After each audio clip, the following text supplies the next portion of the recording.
Hello and welcome to another episode of Face to Face. My name is Godfred Akoto-Boafo. My guest today is a man I can call a politician's politician.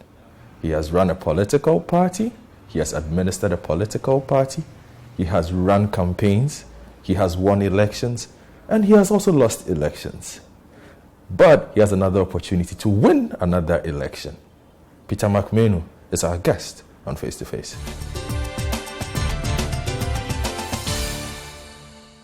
Peter Mac Manu, welcome to Face to Face.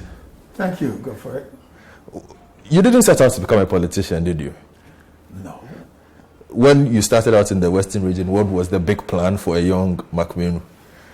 An entrepreneur, a young man, a young graduate who saw himself as a business person, having graduated in business administration from the prestigious, then called School of Administration, University of Ghana.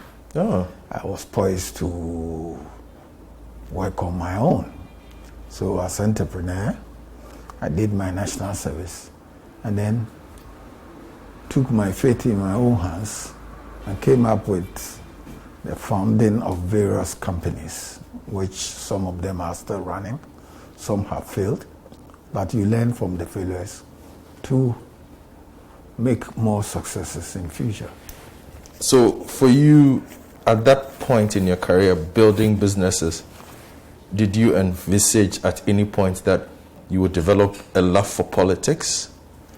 You see, the whole thing emanated from the military dictatorship that had engulfed this country since 1981, when the Liman administration was overthrown.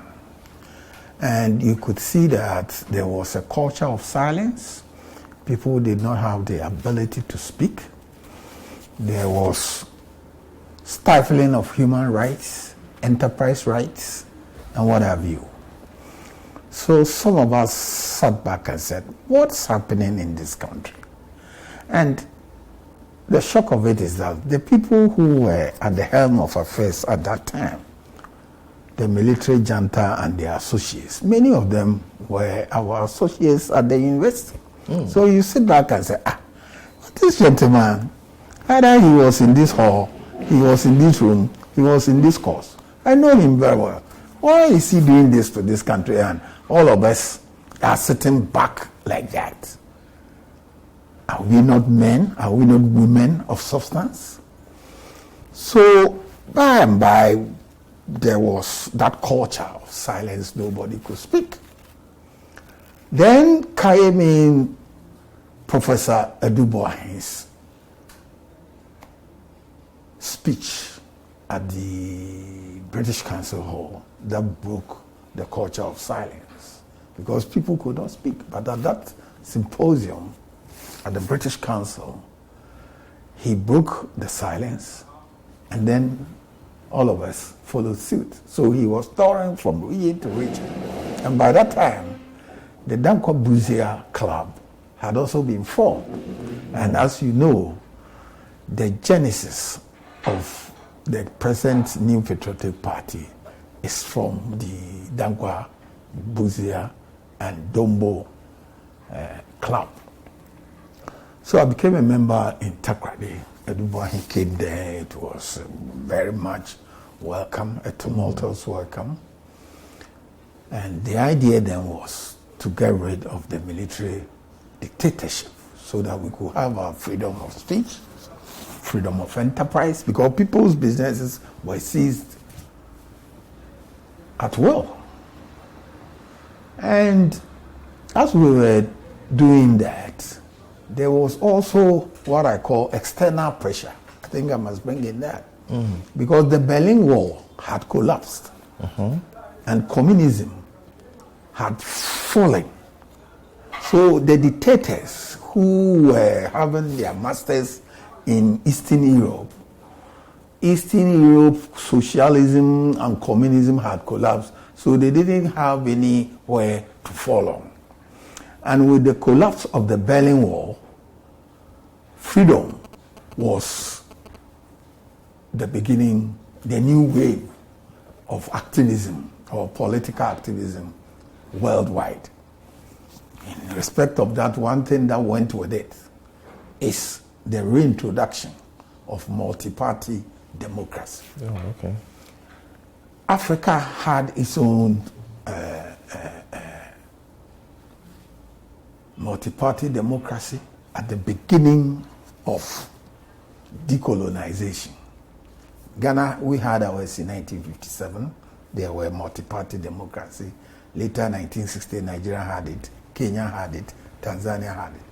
But getting to 62, 63, many of the multi-party democracies had died down, and we were having one-party states along the lines of the Soviet Union or the Eastern Bloc.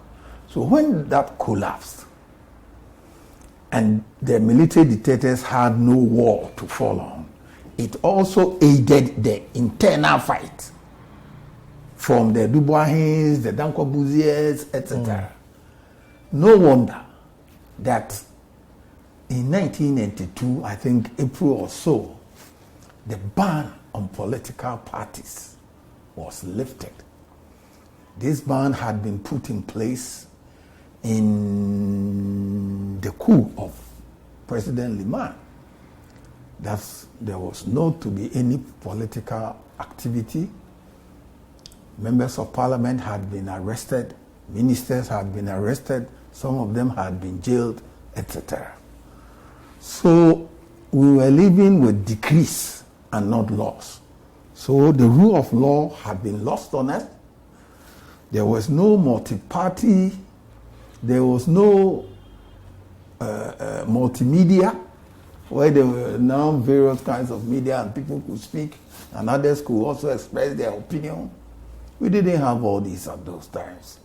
So when the internal fight from Dubois, Danko Buzia and the others, coupled with the external fall of the Berlin Wall and the collapse of the Soviet Union, the junta, the PNDC junta, had nowhere to hide than to give up and call for multi-party democracy, and for that matter, multi-party elections. This is how the New Patriotic Party also came into being.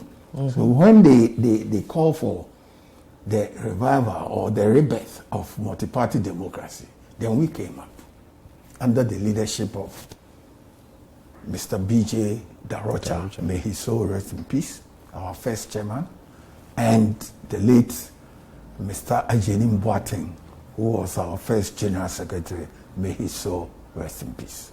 So that is how the politics came in. So we came in with the hope of driving out, I came in to help assist drive out the dictatorship, to make people free to air their views, to make enterprises free, because there's no way why when people are scrambling to make their businesses, then others will come and dictate to them the way it should go without going through the due legal process or the rule of law. So that enticed me to join the bandwagon to force the junta to abandon their trip. But also, it sounds, we have a lot of people. You were a businessman, for instance. You had an interest in making sure that the system worked again, at least, so that your businesses could grow. Some would say, well, after that, I've achieved my aim. I can walk away. My businesses are working okay. If the party needs some support, I can add some support. But you seem to have gotten entrenched into it post that. You became as much a politician in the true sense of the word as an entrepreneur, businessman. Well, but you could see that Mac Manu has not gotten into a ministerial position. Okay? I have always hidden back. I could, if I wanted. I think President Kufuor and President Akufo-Addo would have offered me a ministerial position if I deemed that I wanted. But I have sat back. So to enable me do my private business and to contribute to the running and organization of the party, which is very important. Because if the party collapses, one, the multi-party democracy we fought for the rule of law we fought for and others, the human rights and all that, will also follow suit. And so there's the need to get strong parties, political parties, which will run, whether in opposition or in government, to allow accountability, rule of law, civil liberties, media rights, etc., to follow. And that's exactly what is happening to me and others. Let's talk about two stages. You became NPP chair in the Western region, and post that, between 2005 and 2010, you were also national chair. Let's talk about the two periods for you. How important was the Western region at that point when you became chair, and how did that transition grow you to become to the level where you felt you could run a party that was then in government nationally? Well, you see, I became the regional chairman of the party in Western Region for 2 terms, 1998 to 2005. Before then, I had been the vice chairman for the region. And when I became the chairman, the party had 4 seats. NPP had 4 seats in the Western region. We boycotted the 96 elections. Sorry, the 92 elections. So 96, we had 4 seats.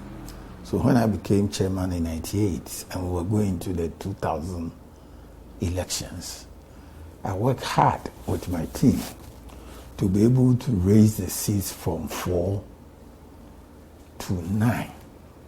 At that time, the total number of seats in the Western region was, I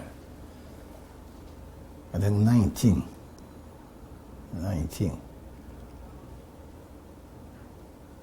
Yeah. So, I think I raised it to 12. Okay. Because we became the majority party in Western region. Yeah. And Western region was then very huge. If you were to travel from Sekendi to Bia, Jaboso, through Sefirioso, it could take you 14 hours drive. But we were determined to work hard at the grassroots level. I have always believed that elections are won or lost at the local level, and that all politics is local. So there is the national one. There are matters that go with this, but hey, you can't leave the local ones. So I was in touch with the local branches, energizing them so that the base of the party, the New Patriotic Party, at the various regions became strong. And I introduced a lot of innovations and reforms. Polling station, electoral area, ensuring that you give them some tasks and responsibilities, monitoring it, evaluating it from time to time, calling meetings of the various constituencies, sharing best practices and ideas, cross-fertilizing ideas, and then picking up the best, rewarding them for the good work they have done, and then inviting the Progress Party, that is the Busia faction, for advice, etc. One such person I cannot forget to mention is the late Mr. Stephen Kreku, formerly of Mpo. He was a deputy minister in the Busia regime, and he was always advising me on how to proceed from left to right, etc. And I think that going down the grassroots helped us to touch the minds and hearts of the voters at that level, and was able to deliver the seats that brought the Kufuor presidency to power in 2000, the first time in Africa and Ghana. So, sir, you were NPP chair between 2005 and 2010, a mixed period because NPP had come to power, done well, but then NPP also lost an election within that time. Did you take that personally as a slight, considering you were national chair at the time? Oh, of course, I had to. And like I'm saying, a Chronicle regional representative in Eastern Region, Koforidua, asked me this same question. And I told him that as chairman, as the national chairman of the party, I accept totally responsibility for the loss. And the following day, it became the banner story. So you could imagine the number of calls that started coming on me for saying that I've accepted the blame of the. But certainly, that's how it is. When it is good, we are flattered. When it is bad, you must equally accept it. Find out what went wrong. Take the necessary steps for the reforms. And then out of the reforms, initiate whether it's constitutional or legal reforms you have to undertake, whether it's administrative reforms you have to undertake, and then take the party to another level. And that's exactly what the New Patriotic Party did after the loss. We did a lot of reforms because I constituted a committee under the chairmanship of Dr. Heyman to go around the country to find out the causes of the loss. So the report informed us, which I tabled at the National Executive Committee meeting, of the need for certain key reforms at the party, particularly at the lower levels. And this brought into being the polling station reorganization, the electoral area reorganization, bringing the polling station executives to be delegates to elect the presidential candidates. All these reforms were undertaken by me. So we reorganized the party and refocused for the next election. And that's what happened. It looks like the big lesson from that point for you, judging from what you're saying, is you had to fall back to your grassroots at that point in order to rebuild the party again, if I understand you right. They are an essential element of party organization. And maybe I should bring this in. When I became the national chairman of the party, I also became the chairman of Democratic Union of Africa. Yeah, we'll get there. And it gave me an opportunity to look at other African countries and their political parties and how they are being run. It also gave me an opportunity to interact with the longest political party in the world, the Conservative Party of UK. Because we are center-right political party, that is, we believe in human rights, rule of law, equal opportunities for all. We believe that the poor and the needy must be assisted to stand on their feet, okay? Or rather, teach them how to fish rather than giving them fish. So, center-right political parties globally have a union we call International Democratic Union. And it may interest you that I took NPP to join the International Democratic Union. And we have various organs or directorates under the union where we have annual conferences, where we have campaign lessons, where we have all kinds of things. And by that, we benefit from our association with them in terms of training of young men and women, training of women in politics, training of campaign, training of strategy, etc. Interesting. Now, I'll take a break. When we return, we will start talking about the 2016 election, which was Mr. Mac Manu's big comeback and the way forward for the NPP, amongst other interesting topics, as we interview the man who is now officially the campaign manager for the NPP come the 2020 elections. Face to face, be right back. Welcome back to Face with Mr. Peter Mac Manu, former national chair of the NPP and current campaign manager for the NPP come the 2020 election. So, Chairman, you had lost one, you admitted it, but you went back and re-strategized. And in 2016, you had an opportunity to put all the lessons you had learned back into play. First of all, how confident were you going into that election, looking at the past two elections that had taken place between the NPP and the NDC? Were you confident 2016? I keep saying that every election is unique. You go into one election, you may win or you may lose.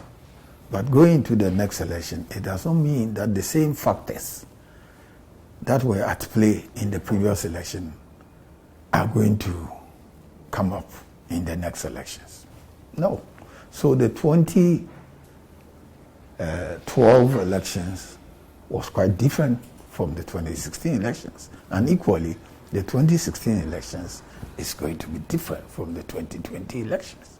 So every election is unique because the atmosphere, the environment, the electoral environment, the voters are not static. Okay? They are dynamic and they know what they want. So I can tell you that from the lessons we learned and what we put in place, particularly key things about the electoral issues, I can tell you that I have been a key election observer in many elections in Africa. And there was one key thing that was lacking.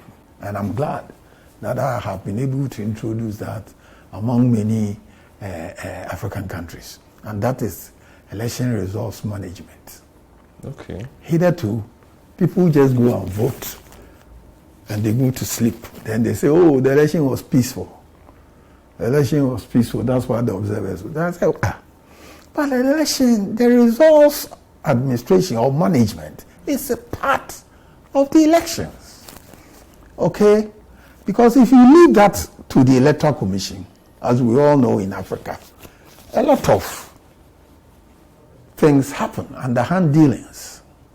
So political parties or campaign teams must be able to manage their election results independent or parallel to the Electoral Commission, or what we call parallel vote tabulation. And this had happened in Kenya. As we speak, it happened last year in Malawi, and so they are going for the Supreme Court of Malawi 3 out their results, and they're going to have another election July 2nd. It's happened. I was in Liberia. So now people have become conversant, at least, that when you finish voting, it doesn't end there, and that you must chase for your results with speed and accuracy to be able to get parallel results ahead of the Electoral Commission to compare with what they have. And that was one of the innovations that with technology, backed by technology, or digital technology, we brought to bear in the 2016 elections that overwhelmed the entire citizenry in this country and beyond. So for you, did you place an emphasis on the messaging as much as you placed an emphasis on making sure that we manage the elections properly, which was more important for you? We were doing the messaging all right in all the previous elections. But the results management component was lax. I mean, it wasn't properly coordinated.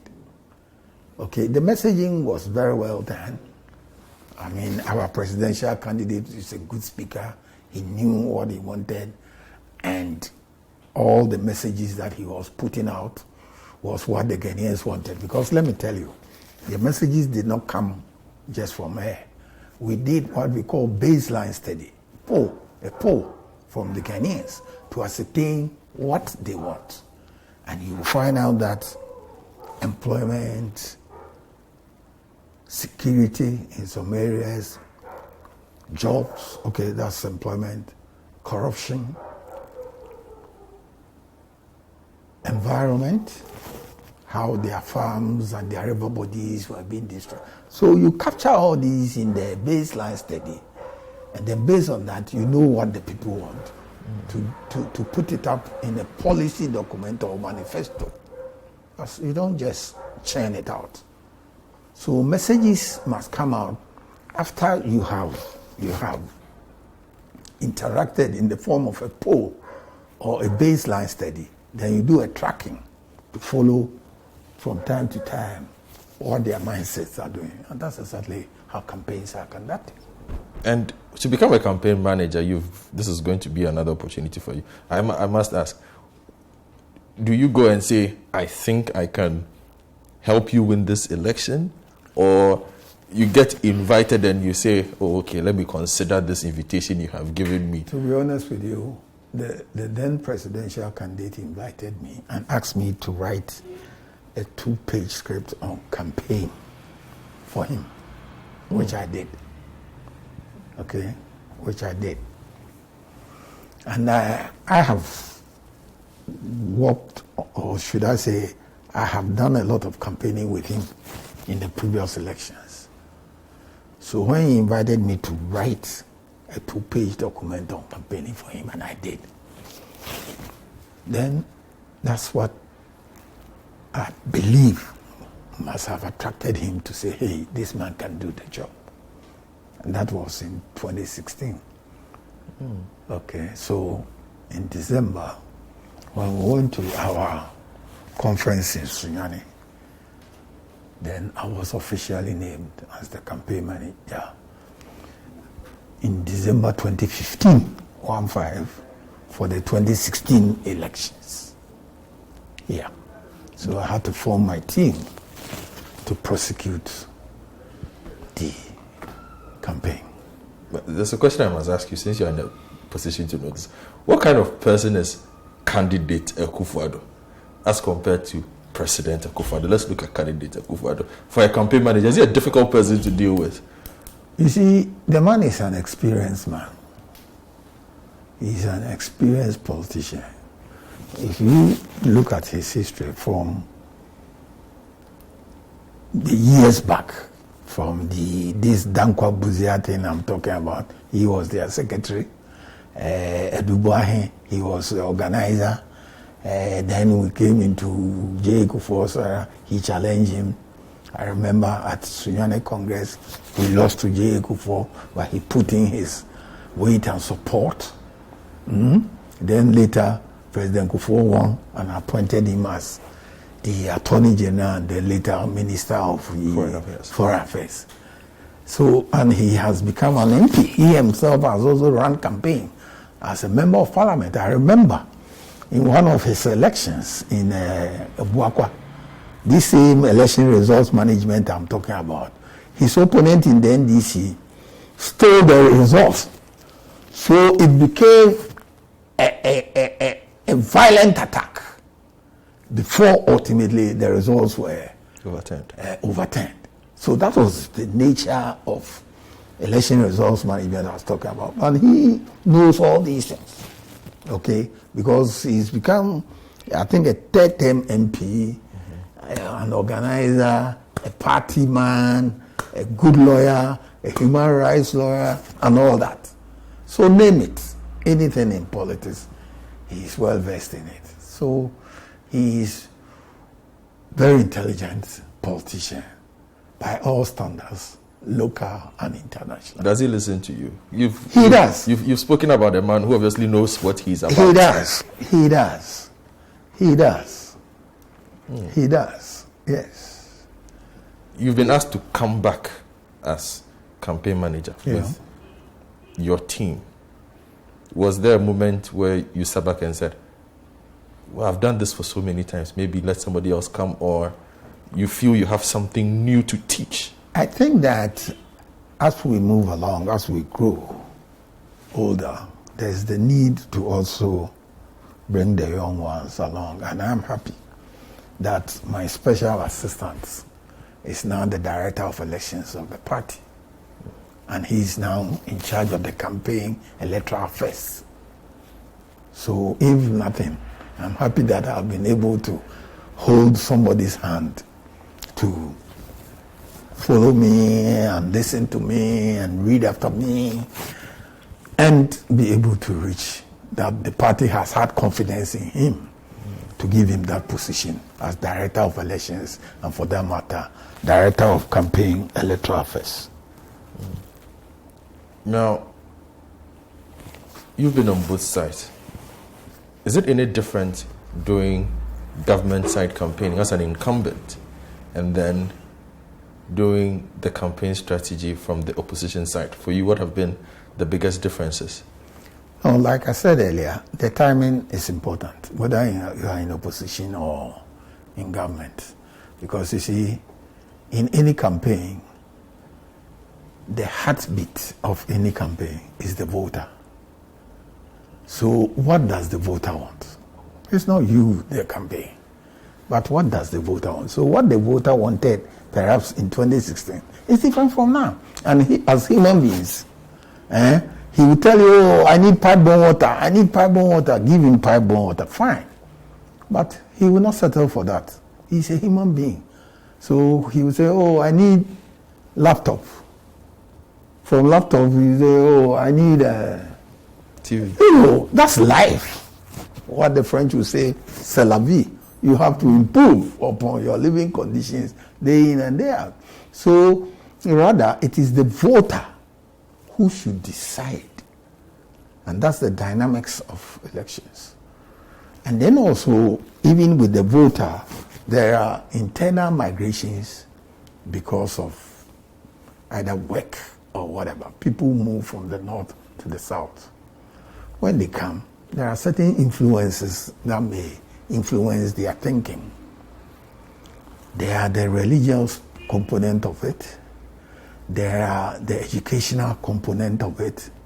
Because between 2016 and 2020, I believe more people have become educated by way of this SSS, free SHS.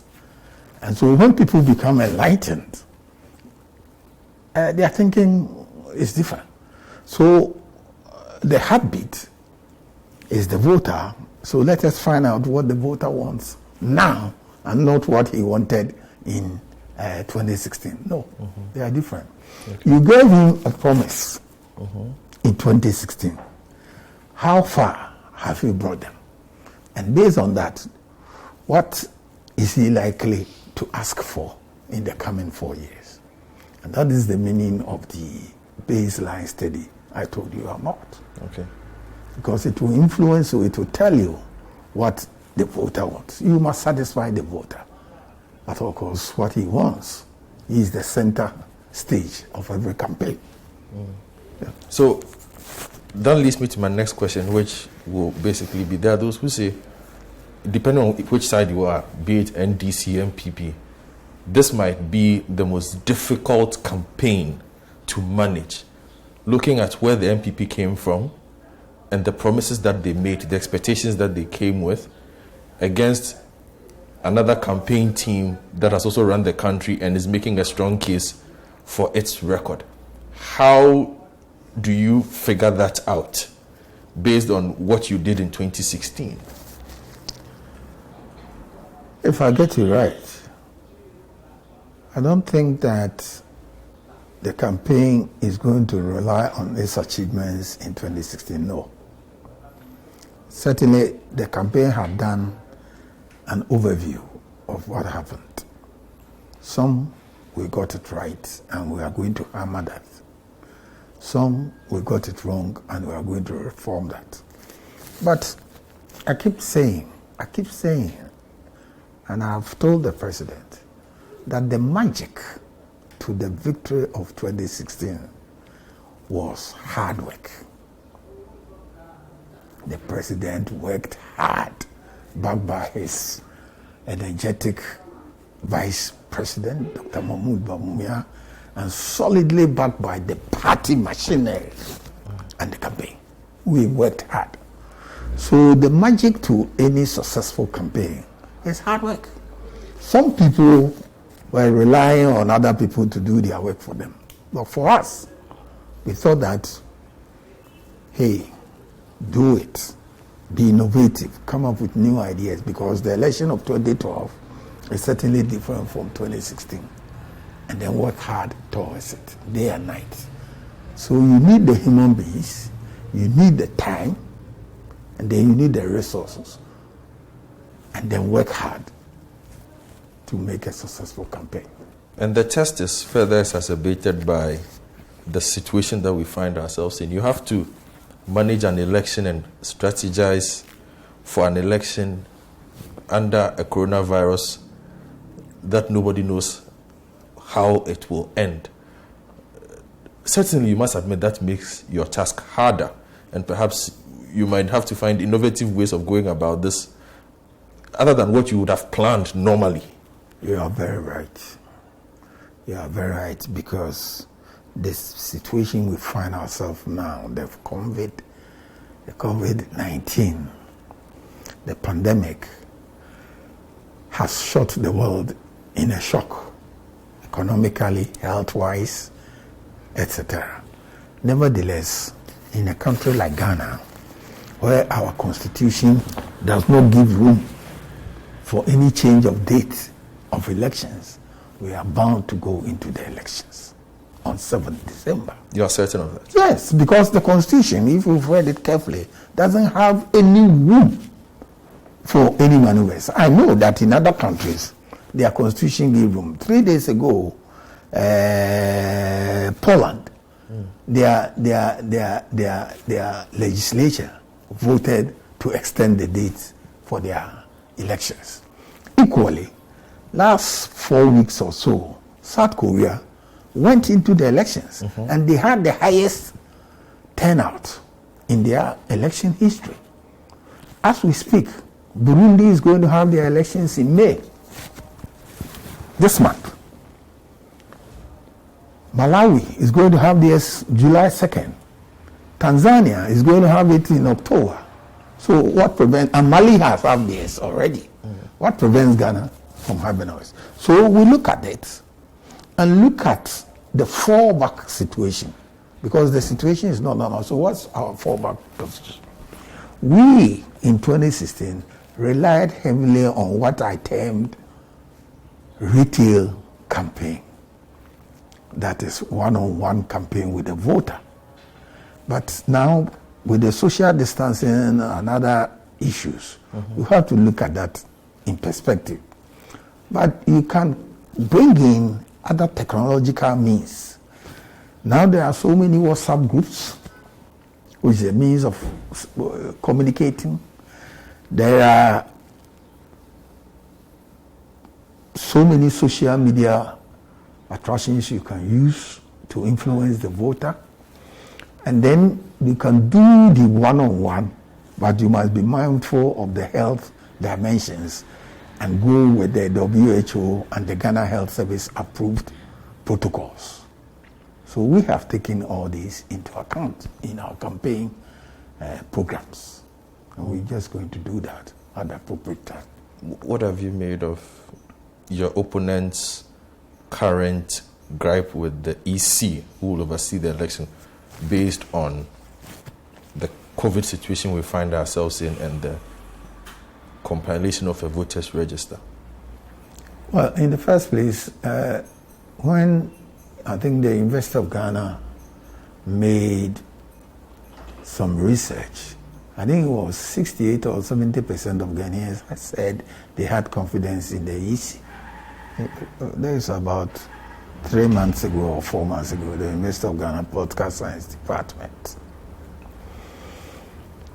As for the voter register issue, I have championed it from 2014 or so.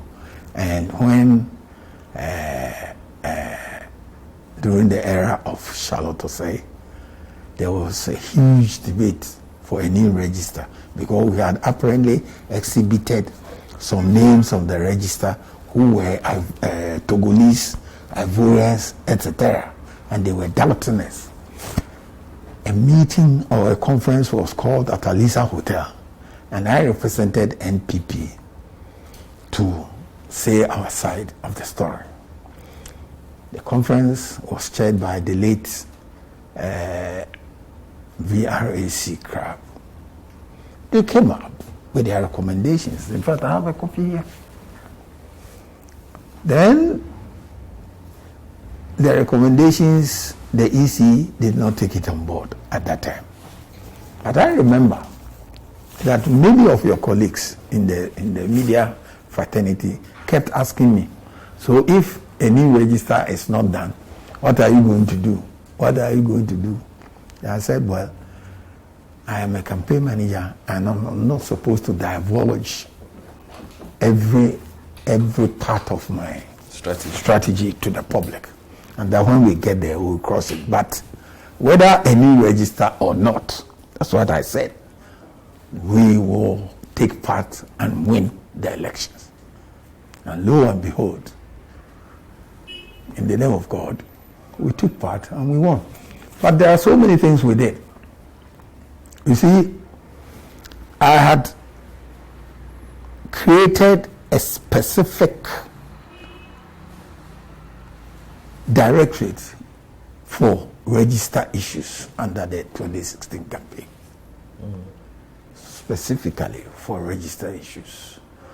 And for the first time in the campaign history of this country, I printed the register A to Z for every polling station. And our party is strong because we have polling station executives who live within the community. And in case I send the register to them to identify the people. I remember all of my friends, a lady, she asked me, Mr. Mac Manu, so how are you going to identify 15 million people? How are you going to identify them? I said, but we have about 30,000 polling stations. Each polling station has 5 members. And each polling station has maximum 800 voters. So if 5 people are chasing 800 people, isn't it about 40 or so? It's about 170 or so.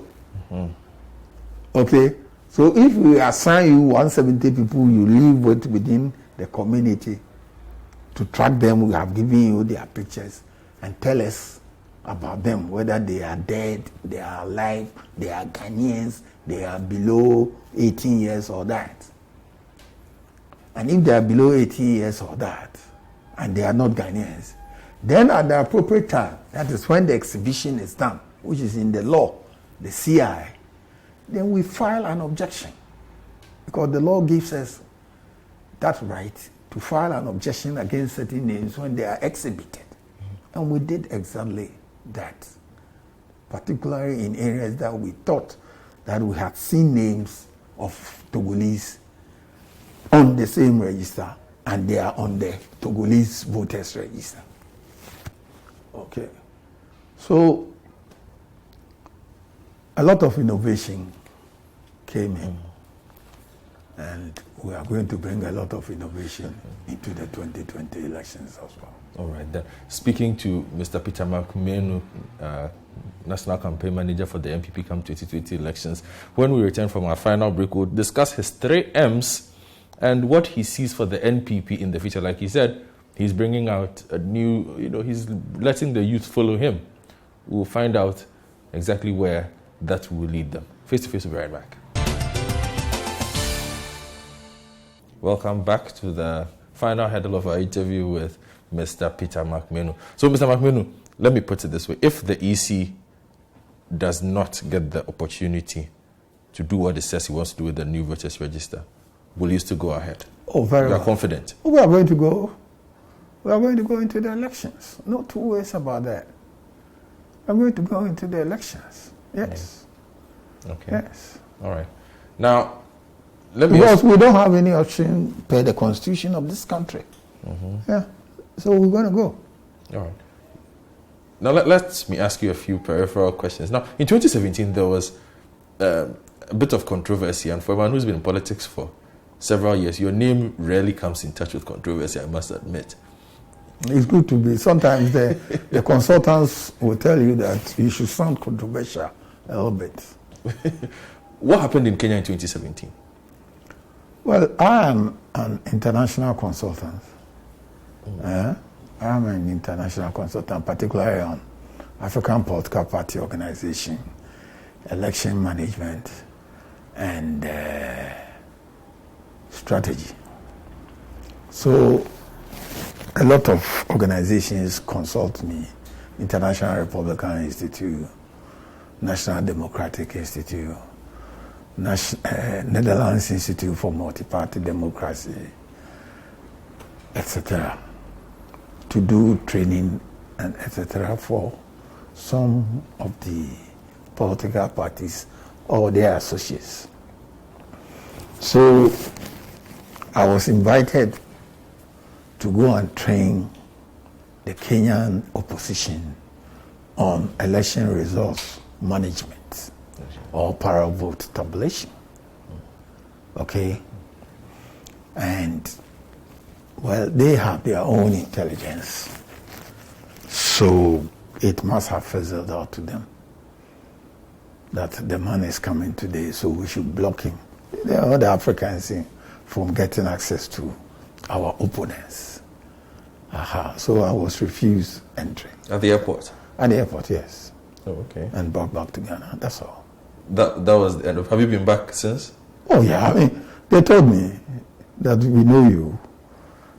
We are only being asked to send you back, not to do anyhow. But you know, if I had my Twitter account here and I show you something, somebody has created a fake Twitter account in Nairobi and has changed their newspaper, their newspaper story to Mac Manu, the hacker, is coming to Kenya to assist. So that story was flowing on the Twitter. Okay, so people were saying, so he's coming. And you know, this African politics.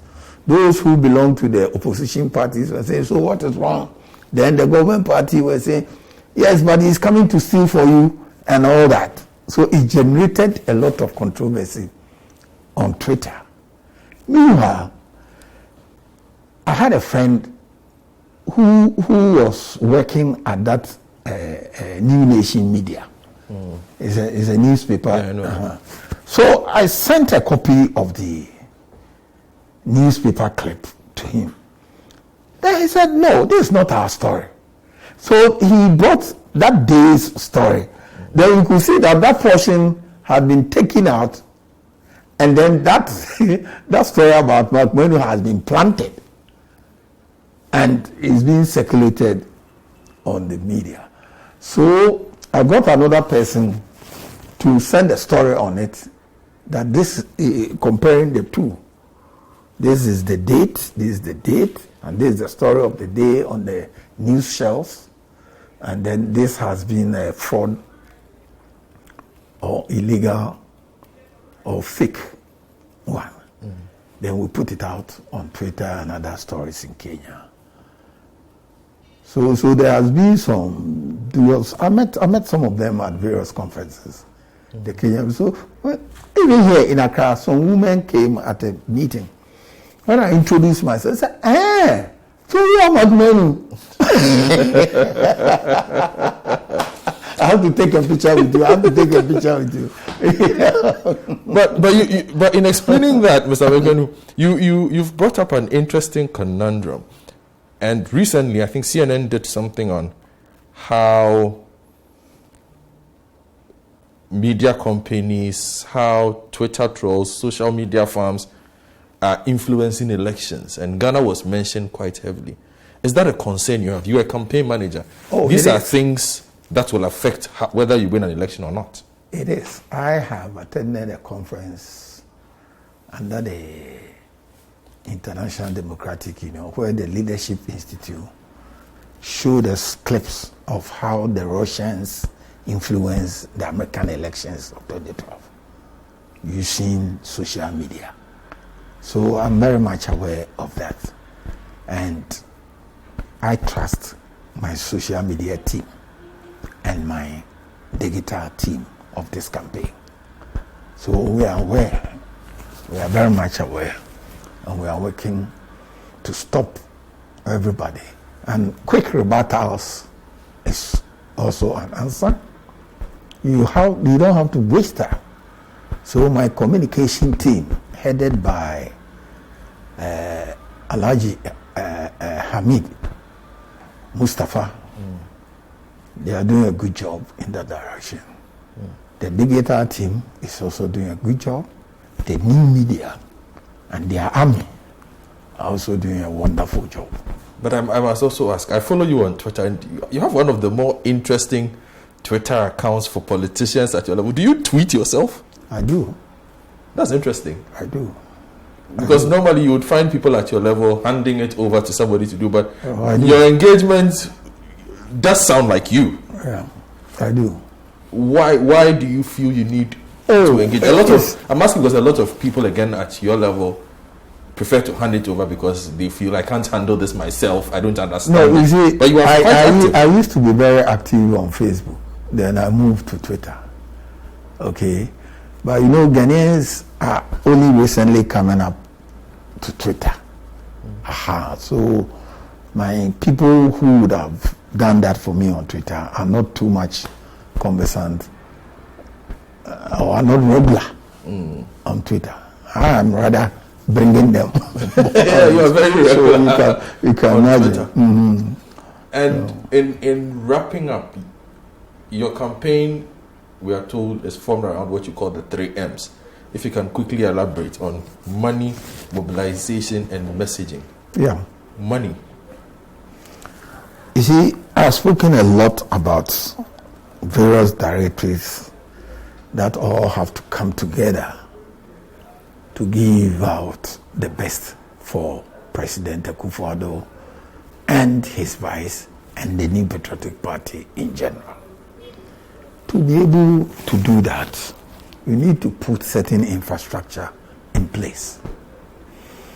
Even to set up the election results management in place, you need laptops and computers in all the 275 constituencies. You need the human beings who we will train to man these outposts out there from the constituency to the region, then to national. It's all money. You need, and I have said that we are doing well in messaging. You need to communicate because it is the message that will touch the heart and mind of the voter, who is the center piece of the campaign, to be able to change his mind. Or he's already with you, then he's satisfied that my party is doing well, my president, Nana Dankwa Akufo-Addo, is doing well, so I'll continue to vote. It's messaging. But before you do all that, you send the register, you need to mobilize, you need to consolidate what you have, and then ensure that even on the D-Day, your MPs are in place, watching this, doing that. The legal team are in place. If there is anything that has to be in court, because in many of the court rules, there are time limits. So you have to go through all this and put it together. And even to file for a case against a parliamentary candidate who thinks he won but has been cheated, you need to pay money to the courts. So money, messaging, mobilization are the 3 key factors that we use, and then efficiently coupled with hard work, then You get it. NPP victory 2020 for sure. All right, then. Thank you very much, Chairman Peter Mac Manu. You've heard him. He's very confident of a victory for his campaign and his party come December elections 2020. It's been a pleasure speaking with you, and hopefully we'll be back another time to continue a conversation on Face to Face. I hope you enjoyed this episode of Face to Face. My name is Godfred Akoto Boafo. Have a good day.